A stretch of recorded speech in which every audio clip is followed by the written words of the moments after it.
Nadreen, खामनाई का नमाज जनाजा हुआ, आयतुल्लाह अली खामनाई का, और उसमें मुश्तबा खामनाई शिरकत नहीं कर सके। उनकी एहलिया का जो जनाजा हुआ एक दिन पहले, उसमें भी वो शिरकत नहीं कर सके। आप हालात की संगीनी का अंदाज़ा यहाँ से लगा सकते हैं कि मुश्तबा खामनाई अभी भी सामने नहीं आ सकते। अगर वो मंजर आम पे आएंगे तो इसराइल उनको ट्रैक करेगा। बहुत सारे जासूस वहाँ पे मौजूद हैं ईरान में, वो ट्रेस करेंगे और वो कोशिश करेंगे कि किसी तरह से अमेरिका और इसराइल तक मालूमात पहुँचाई जाएँ, क्योंकि मुश्तबा खामनाई एक ऐसी रुकावट है कि अगर इसको दूर कर दिया तो नरम लोगों के लिए जगह बन सकती है और अमेरिका अपने टारगेट आसानी से हासिल भी कर सकता है। लेकिन हार्डलाइनर्स जो हैं वो मुश्तबा खामनाई के साथ हैं, और मुश्तबा खामनाई खुद एक हार्डलाइनर है।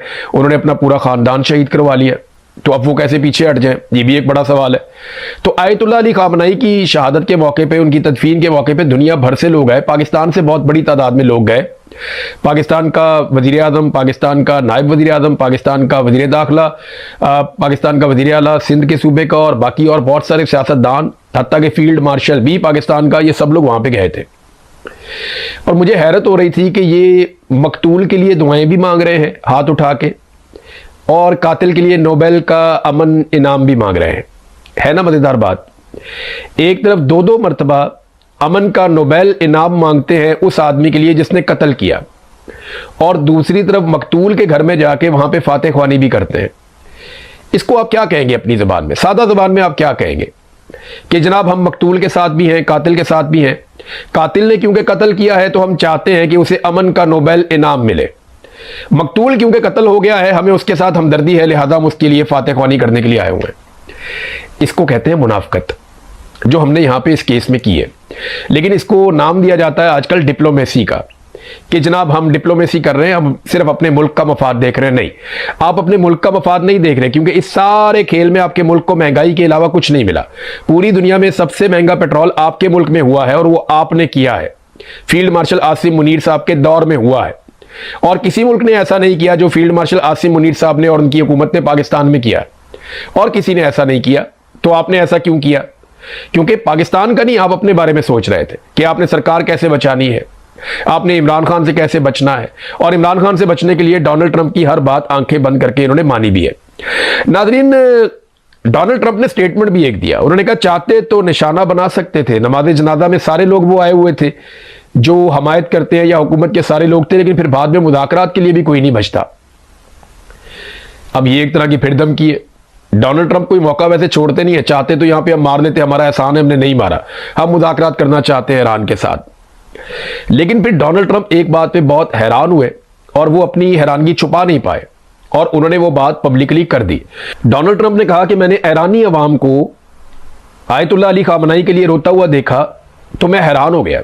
मुझे तो लगता था कि ईरानी लोग जो हैं वो आयतुल्लाह अली खामनाई शहीद से नफरत करते हैं, लेकिन मैं ये मनाजिर देख रहा हूं कि लोग तो उससे प्यार करते हैं। देखिए, ये जो हुकूमत या रिजीम इस वक्त ईरान में मौजूद है ना, इसके हमायती भी बहुत बड़ी तादाद में है, इसके मुखालिफ भी बहुत बड़ी तादाद में है। ऐसा नहीं है कोई मुखालिफ नहीं है, मुखालिफ बोल नहीं पाते, कंट्रोल बहुत अच्छा है खामनाई रिजीम का, तो वो बोल नहीं पाते, निकल नहीं पाते। अब थोड़ा थोड़ा मोमेंटम उनका विचारों का बना था। ये जंग करने के बाद डोनाल्ड ट्रंप ने और नेतन्याहू ने इतना बड़ा फायदा दे दिया ईरान की मौजूदा सरकार को कि अगर उनकी मकबूलियत कुछ कम हुई भी थी तो वो वापस आ गई। यानी आयतुल्लाह अली खामनाई को शहीद करने के बाद उन्होंने इतना बड़ा हीरो बना दिया कि अब ईरानी उनके नक्शे कदम पे चल रहे हैं। इससे पहले लोग इस रिजीम से बहुत सारी शिकायत करते थे। लोग कहते थे जी महंगाई बढ़ गई है, हमारे ऊपर सैंक्शंस हैं, हम दुनिया में ट्रैवल नहीं कर पाते, हमारे बड़े मसाइल हैं। वो हुकूमत से महंगाई के बारे में, दीगर चीजों के बारे में, गवर्नेंस के बारे में सवालात उठाते थे, लोग ये कहते थे, और उनकी तादाद बढ़ रही थी। लेकिन ये जो कुछ किया है अमेरिका ने और इसराइल में, उसके नतीजे में जो कुर्बानी दी ईरान ने और जिस तरह उन्होंने लड़ाई लड़ी, वो पूरी कौम इकट्ठी हो गई दोबारा से और मौजूदा सरकार के साथ मिल गई। तो ये डोनाल्ड ट्रंप साहब का अपना ही किया धरा है। नाजरीन, जरदारी ने डोनाल्ड ट्रंप को दावत भी दे दी है पाकिस्तान के दौरे की, लेकिन अभी तो जरदारी को मेरे ख्याल में डोनाल्ड ट्रंप सही तरह जानता भी नहीं है। वो तो जानता है माई फेवरेट फील्ड मार्शल, और एक वो जानता है शहबाज शरीफ को, प्राइम मिनिस्टर शहबाज शरीफ। वो इन दो लोगों को जानता है और इनकी गेम उठाई हुई है। याद रखिएगा, यही डोनाल्ड ट्रंप माजी में WWF में था। वो कभी एक पहलवान की गेम उठा के रखता था, कभी दूसरे की, जहां फायदा होता था वहां वो इन्वेस्ट करता था। तो ये बात आप भूलिएगा मत। डोनाल्ड ट्रंप की शख्सियत के अंदर यह खसूसियत है, वो कल कोई और पाकिस्तान की जानिब से बंदा आगे आएगा और उसे काम पड़ जाएगा उस बंदे से, तो डोनाल्ड ट्रंप उसको भी उठा के अपने सर पे बैठा लेगा।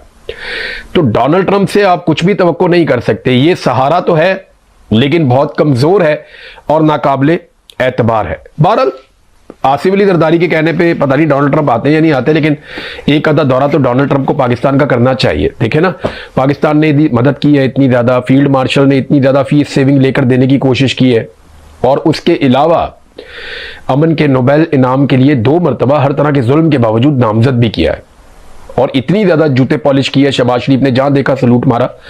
तो डोनाल्ड ट्रंप को एक दफा आ जाना चाहिए। पोल खुल गया जनाब, और हैरत की बात यह है कि अभी तक किसी ने इस्तीफा भी नहीं दिया।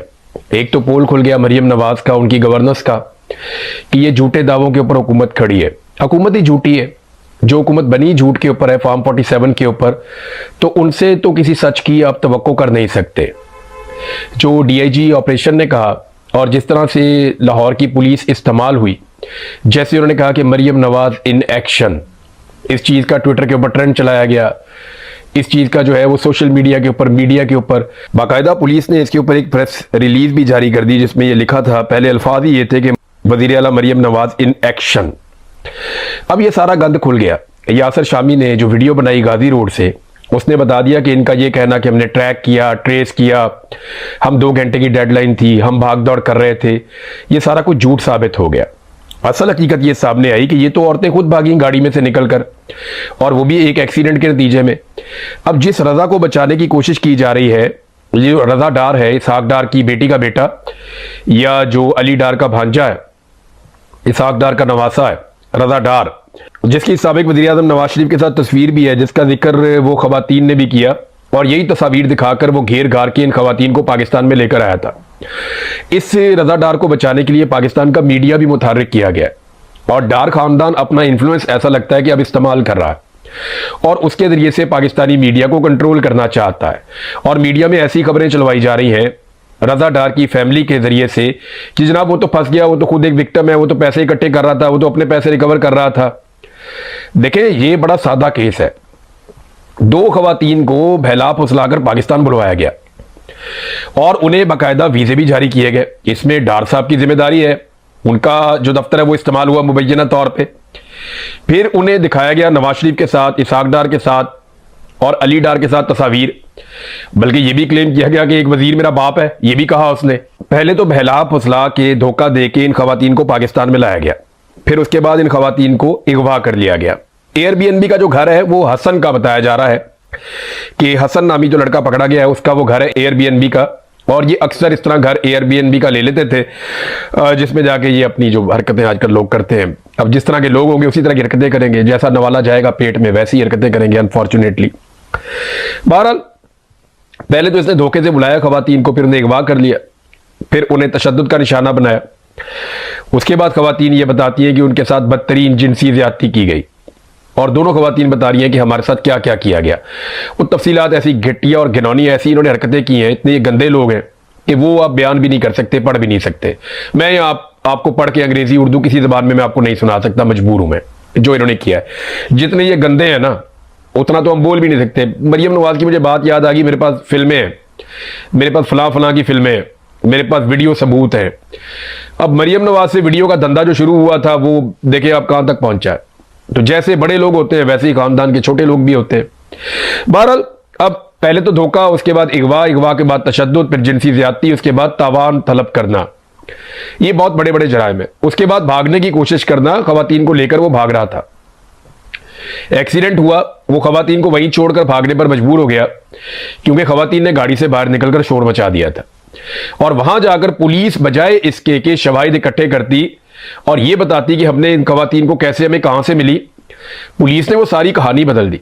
उन्होंने कहा जी हम तो ट्रैक करते हुए उस घर तक पहुंच गए, वहां से जाके हमने रिकवर कर ली। ये सब झूठ है। वो खवातीन तो पुलिस को सड़क से मिली थी और कहानी को बदलने के लिए पुलिस ने सारे सबूत भी मिटा दिए। लेकिन शाबाश है यासिर शामी को और उन लोगों को जो इस टीम के अंदर काम कर रहे थे, उन्होंने जैसे भी करके ये सारे लिंक ढूंढे, और ना सिर्फ लिंक ढूंढे बल्कि पूरा खेल बेनकाब कर दिया। तो अब पुलिस को जो है वो शर्मिंदगी भी नहीं हो रही। अच्छा, वो लड़का जिसको रजा डार को ये मासूम कहते हैं, वो बाद में जिस तरह गाड़ी भगा रहा है वो भी आप देख लें मनाजिर। वहां से जो गाड़ी भाग रही है उसके भागने के मनाजिर आप देखें ना कि वो निकली कहां से, इतने सारे लोगों के बीच में वो कैसा निकला। वो कभी जिग जैग कर रहा है, कभी यहां भगा रहा है, कभी वहां भगा रहा है। रास्ते में एक मोटरसाइकिल वाला जो है वो मरते मरते बचा है, कई और लोगों की जान को उसने खतरे में डाला, कई गाड़ियों से वो टकराते टकराते बचा है। पता नहीं वो सही तरीके से अपने घर पहुंचा भी या नहीं, वो तो गाड़ी देखेंगे तो पता चलेगा और कितनी जगह से लगी है।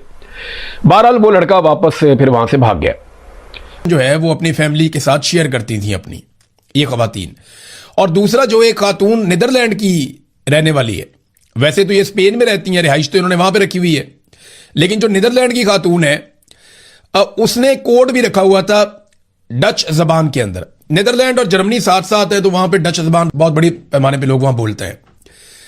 तो डच जबान के अंदर उसने एक कोड रखा हुआ था कि अगर कभी मैं खतरे में हुई या कोई प्रॉब्लम हुआ तो जब मैं आपसे बात करूंगी तो मैं ये कोड बोलूंगी, तो उससे आप समझ जाइएगा कि मैं ठीक नहीं हूं।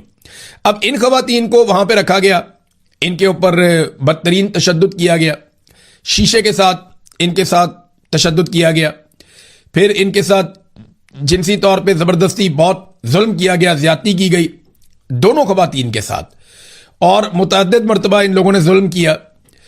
और यानी एफआईआर में कुछ भी नहीं है। एफआईआर को अगर आप पढ़े ना तो एफआईआर में 2 नंबरी है, और वो 2 नंबरी ऐसा लगता है कि पुलिस ने जानबूझकर 2 नंबरी की है। एफआईआर पे आने से पहले मैं आपको बताता हूं, इन खवातीन ने जब अपनी फैमिली को बताया तो वहां से मामला एम्बेसी तक गया और बात खुल गई, रोला पड़ गया। जो लाइव लोकेशन थी वो भी उन्होंने शेयर कर दी, 15 मुतहर्रिक हो गई। पुलिस को कहा गया जनाब पकड़ो, रोला शोला पड़ गया, सारे इदारे मुतहर्रिक हो गए, और फिर जनाब छापा मार के खवातीन को वहां से बाजियाब करवाया गया। जब पुलिस खवातीन के पास पहुंचती है तो खवातीन तो पुलिस ही देख रही थी गुज़िश्ता चंद दिनों से, यानी जहां ये जाते थे प्रोटोकॉल मिलता था, सिक्योरिटी गार्ड्स होते थे, बंदे होते थे आगे पीछे, तो उन्हें पुलिस पे भी यकीन नहीं आया। उन्हें लगा ये भी सारी जालसाजी है, इनके अपने लोग आए हैं, डरी हुई थी बहुत ज्यादा। फिर पुलिस ने उन्हें बताया कि जनाब आपकी फैमिली का ये नाम है, ये वाला कोड आपने बोला था, ये सूरत हाल है, लिहाजा आप हम पे भरोसा करें, हम आपको आ गए, हमने आपको बाजियाब करवा लिया, आप कानून के महफूज हाथों में। फिर ये खवातीन ने रोना पीटना शुरू कर दिया। इन खवातीन को वो फिर लेकर चले गए अपने साथ पुलिस वाले। फिर इन दोनों खवातीन ने वीडियो बयानात रिकॉर्ड करवाए। एक खातून जो है उसका जो बयान है वीडियो वाला, वेनेजुएला वाली जो खातून है उसका 1 घंटे और 6 मिनट का बयान है। जो दूसरी खातून है नीदरलैंड वाली, उसका जो बयान है वो 1 घंटे और 7 मिनट का बयान है।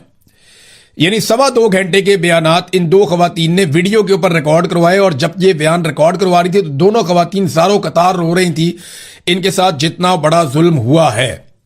अब वो बातें जो इन्होंने वीडियो बयान में की मैं आपको नहीं सुना सकता, लेकिन मैं चले आपको मिसाल देता हूं। अगर आप बेहतरीन इंसानी हकूक के अलमबरदार है ना, और आप ये कहते हैं कि मावराए अदालत कत्ल नहीं होना चाहिए, और आप ये कहते हैं कि किसी भी इंसान को अदालत से बाहर मार देना बहुत बड़ा जुर्म है और आप उसके मुखालिफ हैं, और आप ये कहते हैं कि सीसीडी जो भी कर रही है वो इंतहाई गलत कदम है, वो नहीं उठाना चाहिए, तो अगर आप वो वेनेजुएला वाली खातून की वीडियो सुन लेना तो आप सीसीडी के दफ्तर के बाहर जाके हाथ जोड़ लेंगे कि इनको जान से मार दो और हमारे सामने मार दो। यानी ऐसा जुल्म तो फिल्मों में भी नहीं दिखाते जैसा जुल्म इनके साथ हो गया। मैं आपको फिर बता रहा हूं कि अगर आप बेहतरीन इंसान हैं और आप कानून और इंसाफ के मुताबिक चलने वाले बंदे और आप कहते हैं कभी भी मावराए अदालत कोई काम नहीं होना चाहिए, अगर आप ये वेनेजुएला वाली खातून की वीडियो सुन लें तो आप जाएंगे और आप सीटीडी दफ्तर के बाहर खड़े होकर उनको हाथ जोड़ के कहेंगे कि आप इनको फुल फ्राई कर दें, या आप इनके नेफे में पिस्तौलें तो फौरन चलाएं। ये आप करेंगे, मैं आपको शर्तिया कह रहा हूं जो हो रहा। अब नाजरीन, ये खवातीन जो है इनकी फैमिली के साथ इनका राब्ता करवाया गया। ये लोग तावान भी मांग रहे थे, ज्यादती भी कर रहे थे, जबर भी कर रहे थे, तशद्दुद भी कर रहे थे। तो खवातीन ने जो मुकदमा दर्ज किया ना, मुकदमे में 2 चीजें बड़ी अजीबोगरीब की गई, और उसके अंदर जो है ना वो एक डीआईजी कामरान साहब का नाम लिया जाता है कि डीआईजी कामरान फैसल साहब ये नून लीग के बहुत करीब हैं, नवाज शरीफ के, शहबाज शरीफ के बहुत करीब हैं, बड़े खास लोगों में से हैं शरीफ खानदान के। तो जो कामरान फैसल साहब हैं उनके बारे में ये एलिगेशन मुझे मल्टीपल सोर्सेज ने बताया कि उन्होंने एफआईआर में झोल छुड़वाए हैं। और एक और बड़ी अजीबोगरीब हरकत की, एक एसएचओ को भिजवा दिया आधी रात को कि जाके जज को उठाओ, खवातीन का फटाफट दफा 164 का बयान ले और खवातीन को हम निकालें इस मुल्क में से, क्योंकि एम्बेसी का दबाव भी आ रहा था कि जितनी जल्दी होता है खवातीन को पाकिस्तान से बाहर निकालें। अब जनाब वो एसएचओ उठता है, वो मुंह उठा के सीधा फरहाद जो है वो पहुंच जाता है जज साहब के अपार्टमेंट में। वो अपनी फैमिली के साथ अंदर सो रहे हैं। ये रात कोई 1:30-2 बजे के बीच में ये एसएचओ वहां पहुंचता है, दरवाजा खटखटाता है और जज साहब को देख के पहचानता भी नहीं है। वो स्लीपिंग ड्रेस में बेचारे, आपको निकर पहनी होगी या कुछ और पहना होगा या धोती पहनी होगी, जज साहब जैसे भी थे। इन्होंने जाके वहां पे रोला डाल दिया, जज साहब चलें जी चलें, कपड़े पहने, डीआईजी से बात करें, आप चलें, बयान करवाने हैं। जज साहब को गुस्सा चढ़ गया। जज साहब ने सुबह आके अदालत में पहुंचे जब सुबह, तो जजों ने हड़ताल कर दी, मजिस्ट्रेट्स ने। उन्होंने कहा जी ये क्या बदतमीजी है, ये तुम्हारी हरकतें कौन सी है? पहले तुम लोगों के घरों में घुसते थे, चादर और चारदीवारी का तकद्दुस पामाल करते थे, अब तुम जज के घर में घुस गए हो। वो एसएचओ घुस गया 2 कांस्टेबल लेकर। तो डीआईजी ने कहा जी अच्छा मैं मुतमईन करता हूं, मैं कोशिश करता हूं। कामरान फैसल ने और उन्होंने मुअत्तल कर दिया। जज ने कहा नहीं मुअत्तल कोई नहीं, इसके ऊपर पर्चा दर्ज करो, ये मेरे घर के अंदर घुसा है। तो फिर जनाब एसएचओ के ऊपर 452 का और 512B का जो है वो मुकदमा मुस्तफाबाद थाने में दर्ज कर दिया गया, जहां पे जज साहब का अपार्टमेंट था। तो अब ये नादरीन कार्रवाई पुलिस ने डाली कि आधी रात को जज को उठा के लाओ ताकि हम फटाफट खवातीन के अपनी मर्जी के 164 के बयानात करवाएं और बस निकालें, सारा मामला इधर रफा दफा करें।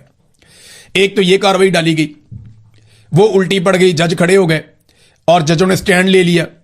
फिर इन्हें माफी भी मांगनी पड़ी, मुअत्तल भी करना पड़ा, मुकदमा भी दर्ज करना पड़ा, लेकिन मामला आया गया हो जाएगा। ये एसएचओ को कुछ नहीं होगा, डीआईजी साहब इसको बचाएंगे। जिनके कहने पे, डीआईजी के और एसएसपी के कहने के ऊपर उन्होंने ये सारा काम किया, तो इनको बचाया भी जाएगा, उनकी जिम्मेदारी है। अब नाजरीन मामला एक एफआईआर का है। एफआईआर के ऊपर अगर आप देखें तो एफआईआर में 2 चीजें बड़ी अहम है। नंबर 1, बॉस का नाम नहीं है कहीं पे कि बॉस कौन है।